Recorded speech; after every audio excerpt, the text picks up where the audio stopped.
Okay, yeah, I'm FX. Thanks for the introduction.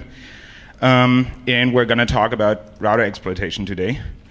So I will give a short introduction to that topic, talking about what vulnerabilities we actually have in routers, what architectures, what is different, what makes it harder. Then I'm talking like half of the talk about return addresses. So this is going to be really interesting, and then a little bit of shellcode, and if any one of you here actually has Cisco routers, I got you covered too. Whew. So, oh yeah, so there is, to classify yourself, to help to classify yourself, there is a black hat meter. If you've ever been to pH neutral, you know the scheme. Essentially, it means acid is like, white hats, and base is black hats. And so it will essentially indicate on the slide where we are. So if you're wearing a suit, only watch the slides that are in the upper area. If you got a CISSP or something, then you can go as low as the middle area. And then everything down there is assembly and, fun stuff. So, introductions. Essentially, we have seen router exploitation before. I have been involved in some of that. There was primary focus on iOS, of course. But interestingly enough, we're not seeing Cisco worms. And we are actually not seeing any large-scale exploitation of a Cisco device in the field. We have written a tool to find those things, and I talked about it last year. And essentially, with a few exceptions, we actually drew a blank. And this actually motivated me to look into that issue and go so why? Why is actually nobody doing that? And I tried to figure out what do you need for a weaponized iOS exploit? Not for, works in a lab and on stage, but for an actual weaponized exploit. What will it take to have Metasploit modules, for example? Now, I can already tell you that's not going to be easy. The thing is, everything in Cisco is so fragile that, when you attack it, it just blows, and people notice. So it's not really easy to actually exploit them. And all incidents that we've seen have been insider attacks, configuration issues, trivial functionality bugs and stuff. So this is actually what we're seeing. And so here's the motivation. So the thing is this: everything that even remotely has anything to do with data that you can send other people is getting exploited. Why is it not that infrastructure gets exploited? I mean, it's obvious that control over the entire infrastructure of someone you don't like is good. Therefore, there must be something unique about, especially Cisco, that makes it really, really hard. Now, if we figure out what that unique stuff is, then we can actually tell what needs to happen in this world so we actually see Cisco worms. And that actually allows us to react before it actually happens. So that is essentially where I came from. And now we're talking about vulnerabilities in routers. So there is actually very little public vulnerabilities. There is actually a shitload of them in Cisco iOS. Only 14 of them have been published last year by Cisco. Juniper actually never published anything of importance regarding their own products in routing environment.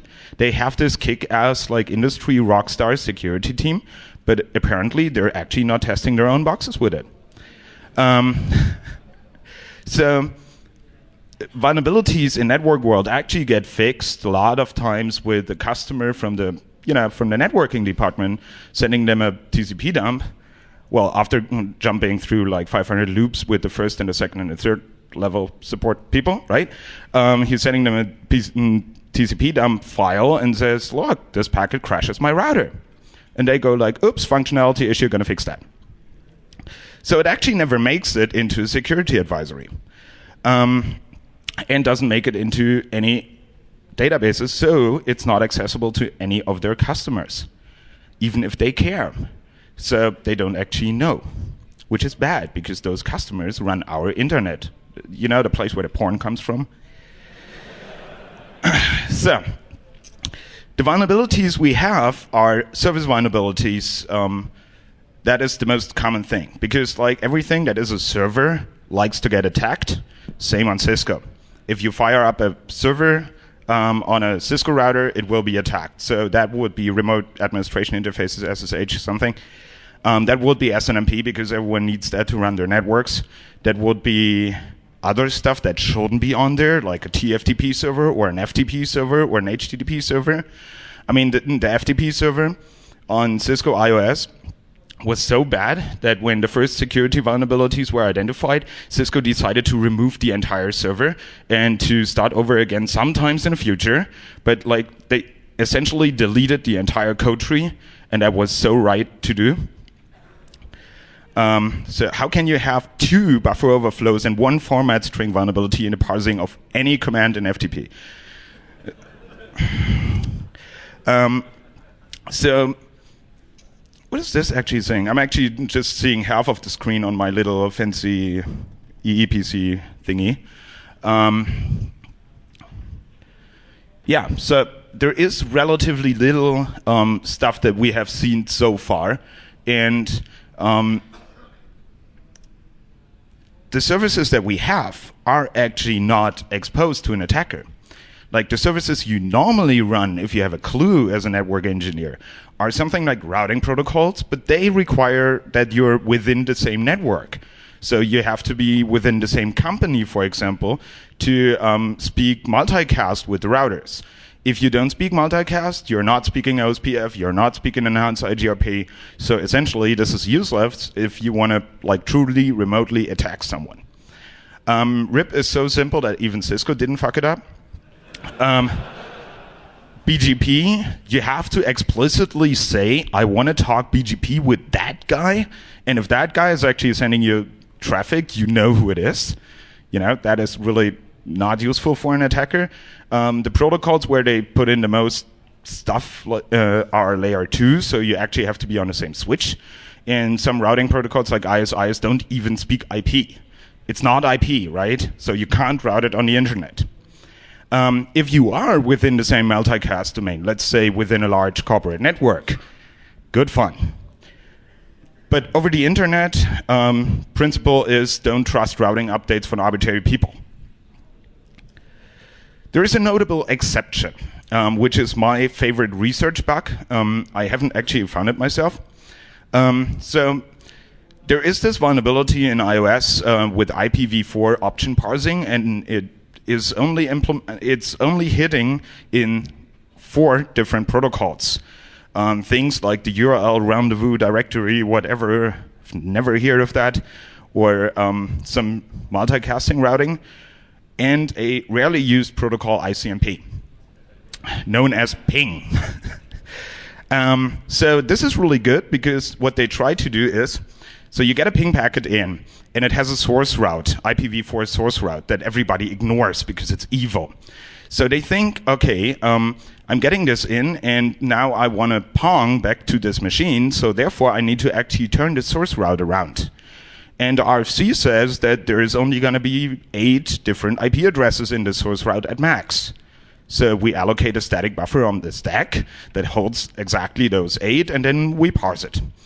And then we turn it around, which is a buffer overflow. Funnily enough, they also do that when you actually put a like stop option in front of it.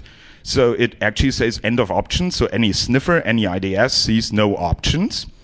And anything else is Cisco and sees a buffer overflow. The good thing is, from an attacker point of view, that people invent stuff and they don't do it right, and then they put it on routers. So, like nowadays we have IPv6, which is rarely tested at all because no end user actually uses it. And then people putting VoIP onto routers, like all those very simple to parse ASN1 protocols. And they put web servers on routers so they can actually speak zip. And then governments come around and say, fuck, we need internet surveillance, so they're putting lawful interception functionality into the routers. People put SSL VPNs on them. There's a brilliant new idea from Cisco, which is called Web Service Management Agent. So it's actually opening a web server port on your router, and you send it XML data to manage the router. So they can actually make it Web 2.0. So Huawei, who's actually just to clear this up for everyone, Huawei is actually not running stolen Cisco code. They potentially did that in the past, but they're not now. So their access routers actually come with H323 enabled on 10 TCP ports, and it's not solid.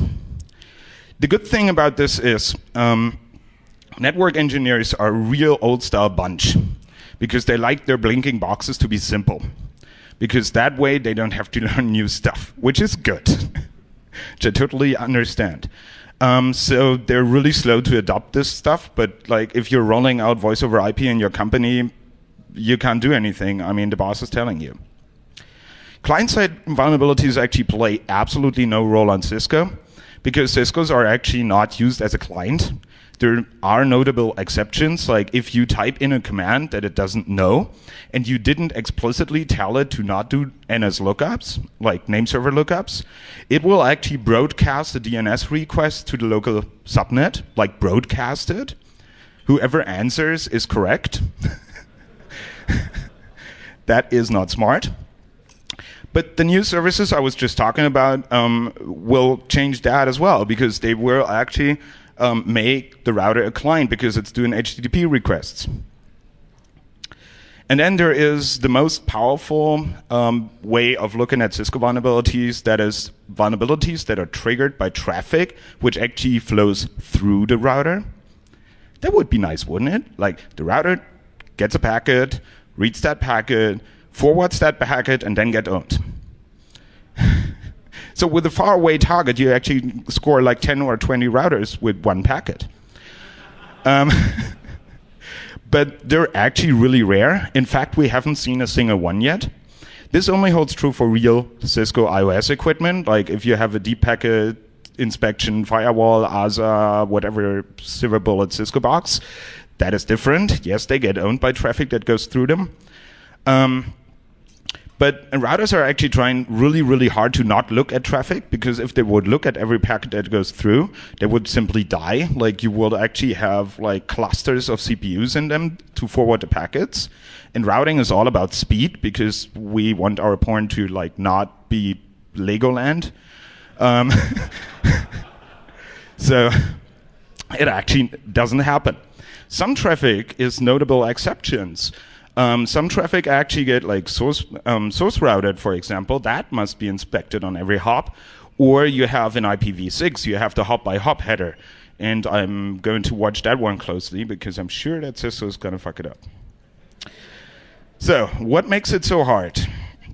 If you compare the architectures of a couple of router vendors, Cisco iOS actually is a monolithic ELF file. It's like the biggest Hello World program you've ever seen. Therefore, because it has no internal protections, and we are going here into the details later, the default behavior if something goes wrong is device crash. Now, people realize when the porn stops. So it's a really, really bad property of that platform. This actually makes it so hard. The service modules are actually running on Linux, so there only process crashes. The router keeps forwarding. Exploitability a lot easier. Juniper running FreeBSD. I was told that they actually upgraded to FreeBSD 6. So thanks for letting me know. I didn't know that. And they are a standard Unix, right? You find a vulnerability, you exploit it, bam. Huawei actually runs VRP in two different versions. There's a Linux VRP and there's a VxWorks VRP. VxWorks is a little bit more bitchy to exploit. But the Linux one is a Linux one, So this is what I'm saying. The Unix-like operating systems on routers make it actually really easy to exploit those boxes. There is nothing fancy about it. So I don't actually know if we just like fucked up completely and should have written a rootkit detector for Juniper and not for Cisco. But yeah. So the hard one is iOS. This is why I love it. And it's, as I said, it's a single large binary shared memory architecture, so everything can write anywhere in memory. There's virtual memory mapping according to the ELF header, so you only have like a data section and a text section and stuff. And it's for PowerPC and MIPS. It has one single shared heap. So the whole thing shares one heap. What can possibly go wrong? Processes are threads, so they actually memorize just the CPU context of that thing and then store it off. There's very little additional information to it. Oh yeah, and we have something that is really nice. We have a run-to-completion scheduling. Remember Windows 95, where you put in a CD and your PC didn't do anything for half an hour? This is how they schedule. So the consequences is it cannot recover from exceptions. If anything goes wrong, like if you have a divide by zero or something, your box literally does the equivalent of blue screening. It cannot recover from memory corruptions. If something in the heap is corrupted, it takes down the whole thing. Like you can't actually fix that anymore. The way you fix that on a Windows machine or similar is it's in a process, and the process has virtual memory mapping. So if he fucks up his heap, here's fucking problem. In iOS, if he fucks up his heap, he fucked up your heap. Everything goes down. That is really bad. So you don't actually have a kernel that can kill stuff. So therefore, they actually have an additional process that is called check heaps and walks the heap and like tries to find corruption in the heap. And if he finds it, he reboots the box. And it cannot handle CPU hogs. So Windows 95 task scheduling, right? One process eating all the CPU power. They actually have a watchdog, and the watchdog is then saying it takes long, takes longer. I reboot. So anything else? No. So the memory layout is based on an image, right? It's a big fucking Hello World program. So it's also influenced, like I/O memory and other memories are also influenced by what stuff you put into the router, like what interfaces. And so you have this base address here, which is stable over the platform. And then and then you have a couple of other sizes that actually influence how big stuff is. So if I write one additional line of code into iOS and I recompile it, which happens a lot, and we're going to cover that, then all the sections that come after the text section, so the data section and BSS and all the other stuff, is going to be on a different address, which sucks because we need a return address. Every iOS image is apparently built from the scratch. Like every coder on Cisco land has its own makefile. There's a very good reason that iOS actually says the corporate username of the guy who compiled it when you boot that thing up. Because if they're getting a call into tag, stuff broke in this image, they're checking if the guy is still there, and then either see if he can fix it or if he can actually not, and then, hunt him down, right? Because he's the only guy having the makefile that produced that image. Now, it really depends on platform version, minor version, release version. Then they have this concept of train. So a train essentially means the stable train, which is the slow train, and then you have the real non-stable train, with like T is the technology train. There's new features in it. Imagine you have a Windows 2000 and you get the Windows XP version of like Solitaire. And so that decides then they have features. You pay by features. They get compiled in every time. And there are special builds as well. So we're ending up with like 270,000 different supported iOS images. That is a lot. So what is this doing here? So for exploitation, that essentially means you have a chance of 0.000366% of having the right return address if you're considering return into libc. Great. That is not useful. And your assumptions about stack and heap are going to be as useful as well because you're basing them off a address that you don't know. And stacks are actually blocks allocated in the heap, so your chance of guessing where the stack is of the stack that you just overflowed is actually even smaller than figuring out where the heap is. And that essentially means that the fucked up build process Cisco has is by far their best protection. It provides more entropy than any ASLR you've ever seen in a regular operating system.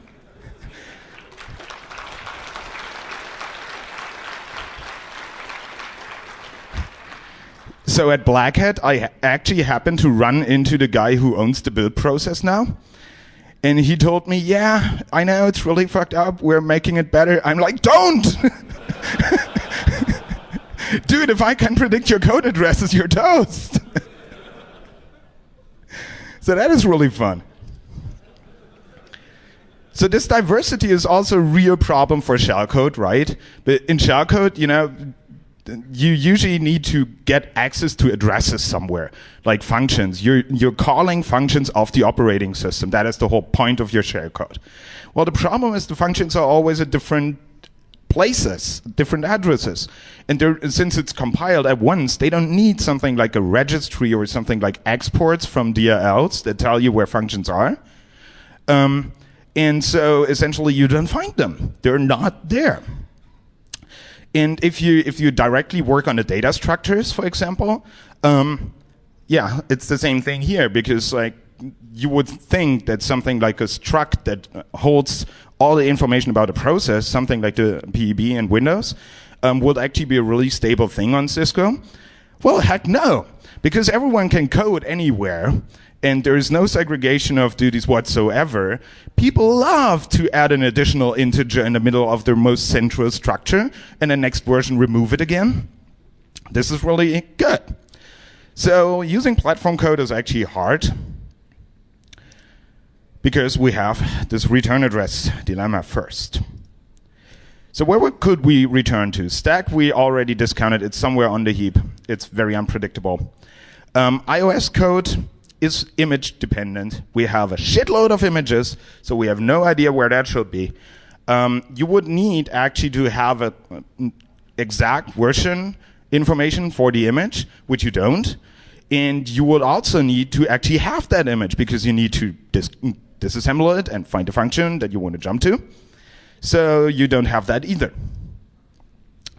In the other sections, I actually went, for this talk, I actually went ahead and like compared the 1,597 images for the 2,600 machine, and compared the addresses of the sections, because I thought, well, maybe they actually align sections to a aligned address. But they're trying really hard to keep this shit small, because they're putting so much bullshit in it. So only 24 of them, so it's 1.5%, have a section on a common address, which is the data section, which doesn't mean that it contains the same things, right? Interestingly enough, in 12.4, they actually started to align things in their images, so they're actually, yeah, I'm seeing proof that they're working on a build process. Stop that. I/O mem was my favorite idea. So I/O memory in shared memory routers and the smaller ones is the memory where the actual packets are kept. So I sat down with a colleague of mine, and we actually developed a valid IPv4 packet that's also executable PowerPC code. That was a nice thing to do for an afternoon until we figured out that now we have it, and then I/O memory is actually not executable. Could have checked that first. Heap spray is actually entirely not applicable, because you have essentially no control over the heap. And you don't want to spray on that heap anyways. No, you actually have no control over the heap, because there is a big difference between you providing a lot of JavaScript to a browser and controlling it completely, and you talking to a router. Yeah, they're not going to allocate much heap for you.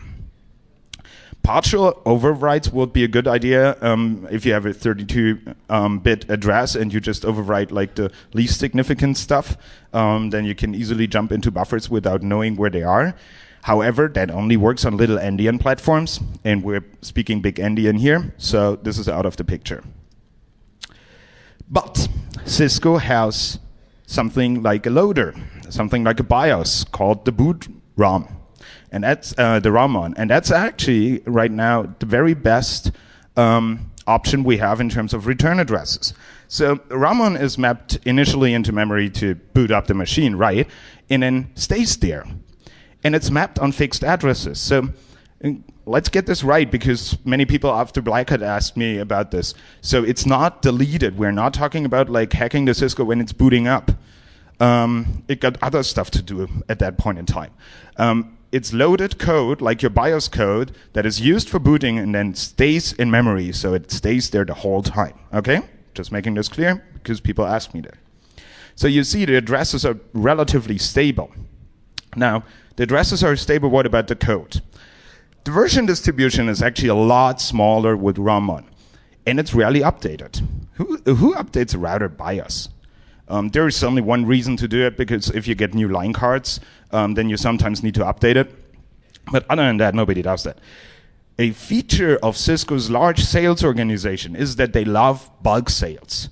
So they go into a network provider or service provider and say, hey, how is it like you buy a new network? Your equipment is already 3 years old. Throw it away. Buy new stuff. And the service provider says, sure, blow me one, and I buy it.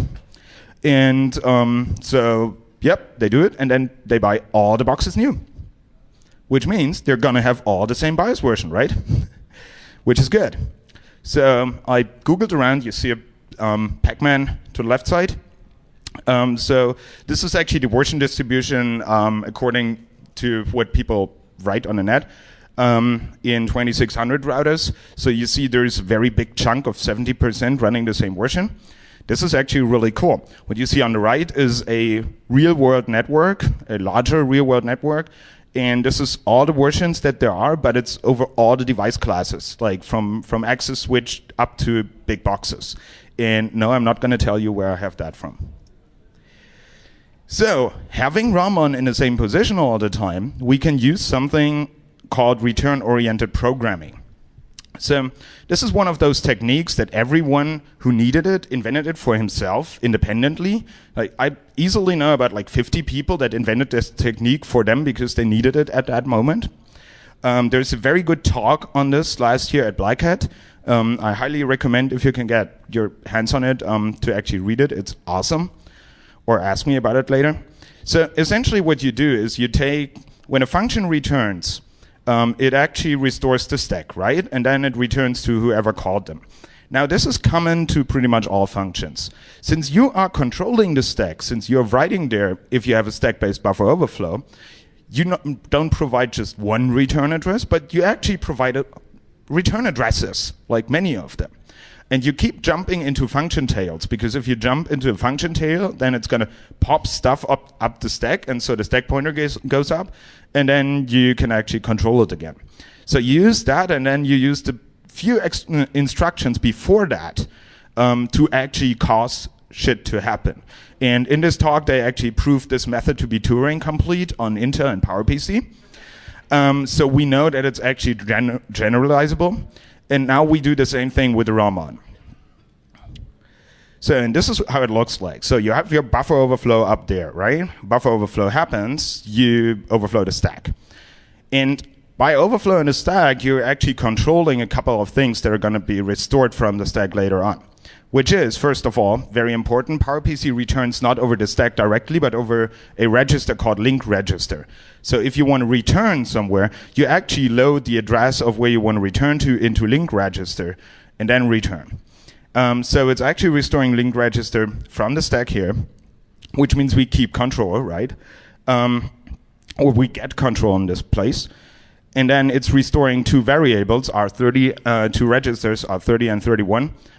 Through saved variables on the stack, and then it's adding the stack, and then since you control the return, you now jump into a function tail, like this function number 2, which actually ends on an arbitrary memory write based on those 2 registers. So you're already controlling R30 and 31, and now you get an arbitrary memory write, which is good. And then you can keep continuing doing that, so you fill the rest of the stack with the next stuff, which gets restored into the registers, and then you return again to this function.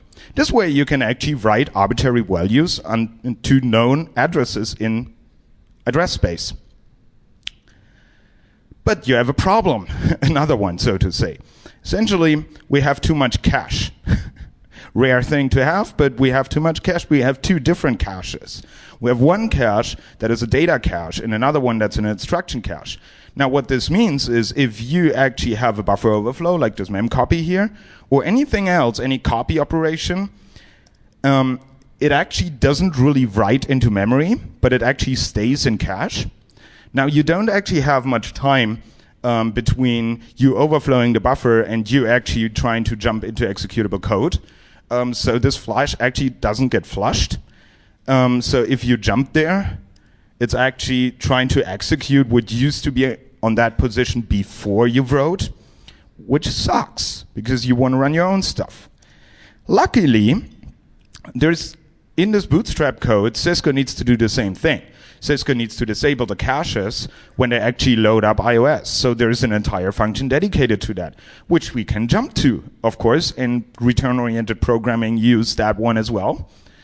So we're putting it all together. And so we're having the buffer overflow. We use the return-oriented method to actually disable the cache by calling code in Rammon. Then we write one 4-byte, 32-bit set, which is an instruction into the exception handlers. The exception handler area has to be on the same position. It has to be executable. I have no fucking idea why it has to be writable, but it turns out it is. So I just write like a move stack pointer to counter register instruction there, and then a branch to register instruction to counter register. And then we can just jump there. The net effect being that this code, those 2 instructions know exactly where the stack pointer is. So we can jump there. So we're jumping into the buffer which we're just overflowing.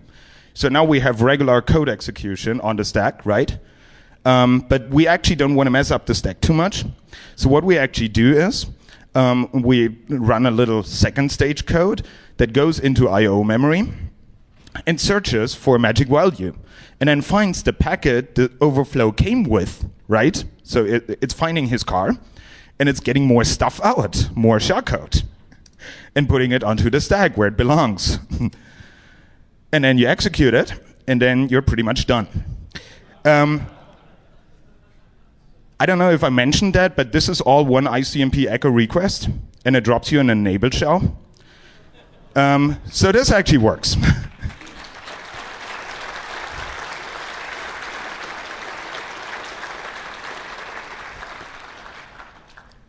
So the thing is, because we have this fucked up scheduler, we actually need to be really careful how we get away with the exploit. Because if we just like run our code, it's really bad, because then the Windows 95 scheduler is going to die and then the watchdog is going to kill us. Other people have used terminate process as a method of getting away with it, like they terminated the iOS process. The problem with that method is twofold. One, you again need to know where it is, so it's image dependent. Not good. The second is, with the ICMP bug, for example, I'm exploiting a process called IP input. Now imagine what happens if I turn that off. The device only does IP output. Not very useful. So this is not usable. But we still have the stack layout going on, right? So you're still with me? You see the black headometer? It's fine if you sleep. So essentially, we still have this stack laid out, and there's still going to be some stack pointer and link register saved on a stack higher up that is still valid and still intact. So we can actually parse upwards and find stuff of the stack that is not destroyed yet, and then we actually restore the registers based on that information and just return entirely innocent. That works. The downside of ROM1 is actually getting it. Like, the problem is you're interested in the oldest version, the one that is most distributed outside. That is not available as an update, obviously. And so you will actually need to get out and get the physical boxes and like get ROM1 of them and disassemble them to know where stuff is. And because it's that code, you can't remotely fingerprint it. It would be like you try to remotely fingerprint the BIOS version of a PC, right? That's going to be hard too. So, yeah, and you still need to know the hardware platform, but that's a different issue. So what alternative method could there be to actually return without the ROM1? Return directly into the image, because that you can actually fingerprint. Well, the problem here is that we just said they're all different and there are many of them. But the question is, how different are they really? So I did this. So first of all, I did what every good geek does with a new project. You buy new hardware. So I got a new machine, and then I wrote a Perl script that actually disassembled 1,597 iOS images, and then runs a code similarity search on them. So it finds every return, every BLR instruction, parses upwards, and validates that the linked register is actually restored from the stack, because that is required. And then it also validates that it's that it has an arbitrary memory write, and it validates that it's all in the same basic block, so no shit can go wrong in between. What's up? I'm last, dude. Doesn't matter.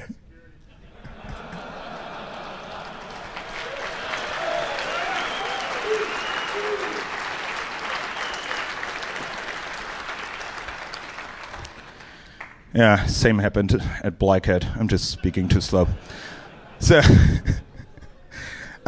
so here's 4 images, so you see it a little bit closer.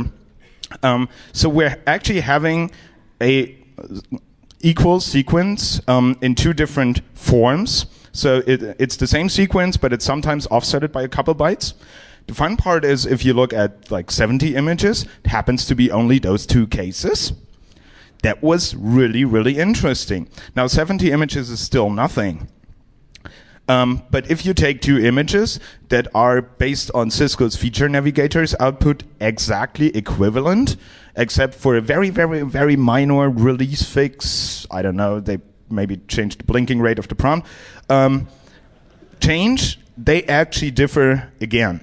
So this is really cool. And then you look at logic basis, and then you see that out of the 1,600, you actually have like 326, which is 20%, that share an arbitrary memory right on the same address. This is very promising.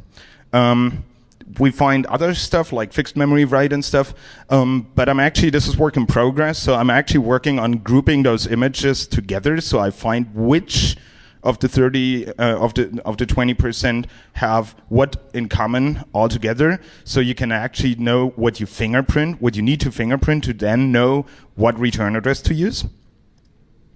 So when you compare the two, ROM1 is actually still better. You get better chances, but you can't fingerprint it. On the other hand, for the method with the iOS images, I still have the cache issue open. Like, there is no cache disabling code in iOS that I can easily find. So I don't know. As I said, work in progress. Let's skip the summary. Go. So what about shellcode? First of all, it tends to be big ass because the instruction set are fixed size instruction sets, so they're 32 and 64-bit. You often have that problem that your shellcode is actually too large and overflows over the stack into the heap header block because the stacks are allocated on the heap, and then the whole thing breaks down. I actually have shellcode that in the middle of itself repairs the heap because it's sitting on the heap control header. That is really useless because then at the end you actually don't have space for doing anything else with that. And you need the stack to actually stay clean because you still need to return, remember? So you always need second stage code, and there's some particular problems with finding I/O memory addresses because they're not stable either, but we're going to solve that. What can you do? You can create VTYs, right? You can just like create an enable shell, but you always need to have addresses in the code that you can jump into. You could create a VTY, or you can directly modify the data structures, and I already mentioned that this is not really stable. You can also just modify the image. Now, what is this? You only need one single code point that you identify, which is potentially the one that says password wrong. So what you do is you do exactly that. When you do it by hand, like when you open an iOS image and want to patch it, you find a string and then you cross-reference that string into memory where it is accessed. Well, you can do that in shellcode too. So shellcode goes ahead and finds a unique string that you provided and then parses the entire code section and disassembles it and finds lis and add instruction that you have two instructions that load the address of a string because it's a 32-bit fixed size instruction set. So it finds the two instructions and then knows in which function it is, right? And then it goes back upwards and actually disables the function entry point and just returns true. This is how it looks like. You have it on the slide, so this is how you code patch. Cisco has started to put Tickle into the hands of system and network administrators. What of all places Tickle? Couldn't they have loaded Perl on this? Please. So they opted for Tickle, and you can automate a lot of shit with it. It's only in the newer boxes like 12.4, but it's actually very useful for network administration and automating processes on the routers. Now, I could imagine writing a shellcode, I haven't done that yet, that actually downloads a Tickle script from somewhere, and then your remaining shellcode is Tickle. It would work. Many people have wet dreams about iOS sniffers. So essentially, post-exploitation, you're actually running a password sniffer on the router. Well, the router would know, wouldn't he? The problem is that's a very naive idea, because as I said, if the router would actually look at traffic, it would die due to the load. So this actually doesn't work straight out. However, very stupid ideas from governments in the first world that have to do with lawful interception are actually helping here. Because, lawful interception by law requires that you build in targeted sniffing capability that the administrator will not see when it's turned on. This functionality is there, no matter if it's turned on or not, so we can jump to it. So actually, if you're running a service provider network supporting LI, which you have by law, then you're actually the only ones that are at risk of running an iOS sniffer that someone else controls. And the same holds true essentially for man in the middle. What I could imagine would be really cool is compromising a core router and then getting it to the point where it's actually leaking out sequence numbers from arbitrary TCP connections. So you can inject into any connection that is going through this network from anywhere in the world. It would be nice. So how do you protect? First of all, good luck. The easiest way to protect is prevent traffic destined to the router itself from getting there. Nobody is supposed to talk to your router. And don't forget your fancy interfaces that you configured. You should use MD5 where you can in routing protocols. And you please stop running shit on iOS. It's not, it can barely handle itself. How should it handle a web server and an FTP server on top of it, right? So don't.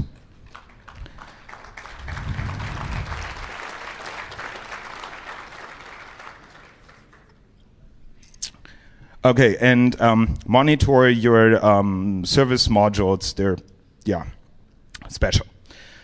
Configuration checking is the easiest way to catch most of this, actually, because if someone owns a Cisco machine, at some point the configuration is going to change. There's a tool for that called Rancid, which people running big networks actually use, so it's actually halfway decent. And configure core dumping. Core dumping is the only fucking way you can ever find out if someone owned your router or not. If you didn't configure it beforehand, it didn't happen. You have no evidence whatsoever. So just place the FTP server somewhere and tell all your Ciscos to dump core when they crash. This also helps harassing Cisco to fix the bug if it's not a security issue. So please do that. For really critical machines, add enough flash so they can dump locally onto their flash and don't need the network for that, because that is perfect evidence. If someone is shooting with an exploit on your machines and they can do that, you have the exploit.